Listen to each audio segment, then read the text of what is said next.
Merienda muna tayo ngayong hapon mga tropa. Nagluto tayo ng regular burger, fried chicken at fries. Wala naman akong dapat ibang gawin kundi umepti tol. Kaya wag na natin patagalin tong trip na to. Simulan ko na. Dito sa aking 400 gram na steak, sinibak-sibak ko lang ng ganyan yan. Tapos rekta dito sa ating food processor. Rekta timpla ng paminta, aroma at garlic powder. Lagyan na rin natin ng konting olive oil, saan natin i-grind.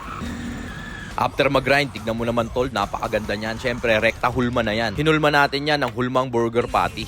Dito naman tayo sa dalawang chicken legs, sinibak ko lang ng ganyan yan. Tapos to naman patatas, balatan at sibakin na rin natin. Tapos set aside muna natin yan, babaran muna natin ng tubig at asin para matanggal yung mga shit niya. Ednis tayo ng kalan, salang natin tong manok, timplan lang natin ng bawang sibuyas, paminta at asin. Tapos tubigan na rin natin, pakuluan natin yan ng 20 minutes. Ednis na rin tayo ng kalan dito, salang natin tong sangyup plate coat, lagay na natin tong mga burger patty natin. Balibalik rin lang natin ng ganyan yan at kung okay na, syempre kunin na natin.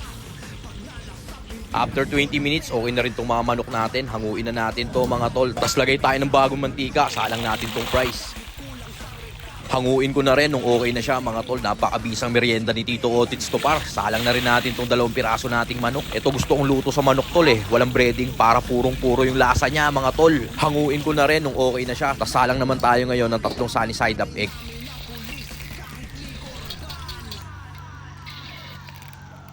Hulog ko na rin tong quick melt cheese natin. Lagyan natin ng konting tubig, tas halo at okay na yan mga tol. Hiwa na rin ako ng kamatis at pipino para may pambalansi tayo mga par. Tas to naman burger buns natin. Hiwain na natin gamit tong bread knife. Rekta assemble na rin. Unahin natin tong lettuce, sunod natin tong pipino, tas sunod natin tong tomato. Di na ako naglagay ng burger dressing dyan tol. Gusto ko yung natural lang yung lasa. Tas tsaka natin lagay itong mga burger patty nating mabibisa. Sunod ko na rin lagay itong 3 pirasong itlog. Saan natin ipatong tong tinapay. Lagay ko na rin tong fries sa gilid. Tas tong manok lagay na rin natin to para matimusan na ni Tito Otits to mga par. At yun na nga, tignan mo naman kung gaano kasolido yung merienda ni Tito Otits par. Di pa dyan natatapos, buhos na natin tong quick melt cheese na tinunaw natin kanina. Grabe yan tropa, regular cheeseburger ni Tito Otits yan par. So paano tol, tara, eftihin na natin to.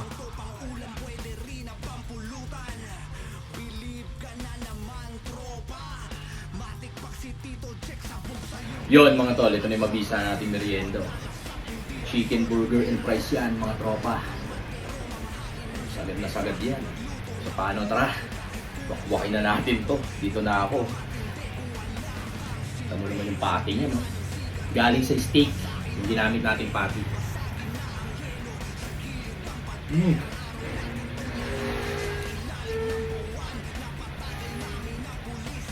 Wala nang intro-intro, bakbak agad.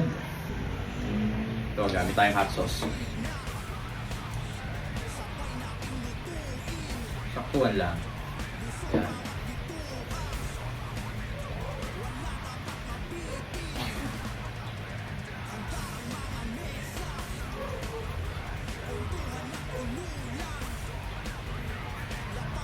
Manok, tropa.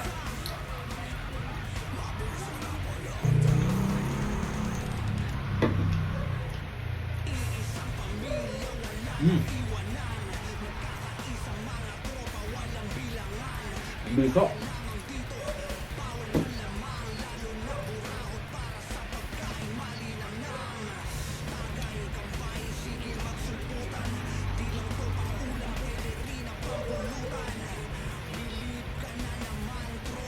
Ganito gusto ko luto sa chicken mga tol, yung walang breading, tapos ganito lang. Simple lang.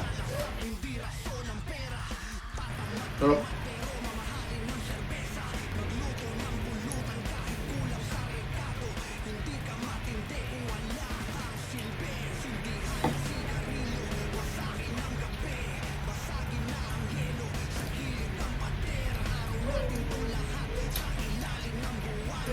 Kahit natin dyan sa keso.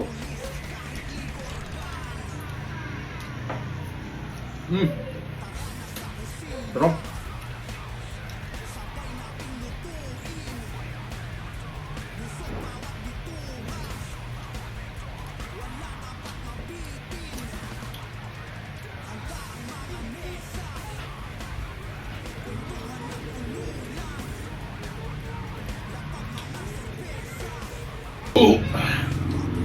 Paano mga tropa? Hanggang dito na lang.